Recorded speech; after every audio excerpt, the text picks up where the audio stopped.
ငါတို့ကိုတစ်ဖွဲ့ချင်းစီတတ်လို့ရမယ်လို့သူတို့ထင်ခဲ့ကြတယ်ငါတို့ကိုလူမျိုးစုတွေအလိုက်ခွဲတိုက်လို့ရမယ်လို့သူတို့ထင်ခဲ့ကြတယ်ဒါပေမဲ့အခုမင်းတို့ပတ်လေးကိုကြည့်လိုက်ကြစမ်းဒီနေ့မှာငါတို့အားလုံးဟာတစ်ခုတည်းဖြစ်သွားပြီ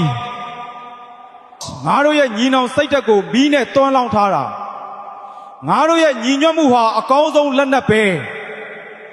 အာနာရှင်စနစ်ရဲ့နှလုံးသားစီတို့နောက်မဆုတ်ကြေး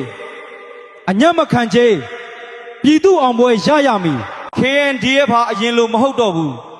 သူတို့ဟာတားဆီးလို့မရတဲ့ပြည်သူတက်မတော်ကြီးဖြစ်လာပြီ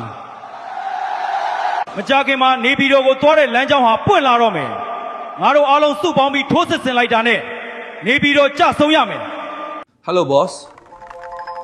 ကျွန်တော်တို့တင်ထားတဲ့ဗီဒီယိုတွေကိုကြည့်ပြီးပြီသူတို့ပြောနေတဲ့မိန့်ခွန်းတွေကတကယ်ကိုကြောက်စရာကောင်းတယ် လွတ်လပ်တဲ့ပြည်နယ်ဖြစ်ရမယ် ကျွန်တော်တို့ဘာဆက်လုပ်ကြမလဲ ငါတို့မြေပေါ်ငါတို့ဘာသာထိန်းချုပ်ရမယ် Granny KNDF ရော AA ရောကချင်ဂရင်နဲ့ချင်းတွေပါအခုပေါင်းမိသွားကြပြီသူတို့သာတကယ်ညီညွတ်သွားကြရင်ကျွန်တော်တို့ဒုက္ခရောက်ပြီအရင်ကသူတို့တွေကွဲနေလို့လားကျွန်တော်တို့နိုင်ခဲ့တာအခုတော့သူတို့တွေသာစုစည်းသွားရင်ကျွန်တော်တို့ဘလို့မှတိုက်နိုင်မှာမဟုတ်တော့ဘူးသူတို့ကပေါင်းလိုက်ရင်ပိုတန်မာသွားကြပြီကျွန်တော်တို့ဘာဆက်လုပ်ရမလဲအမိတ်ပေးပါဦးမကောင်းတော့ဘူးငါတကယ်ကြောက်နေပြီ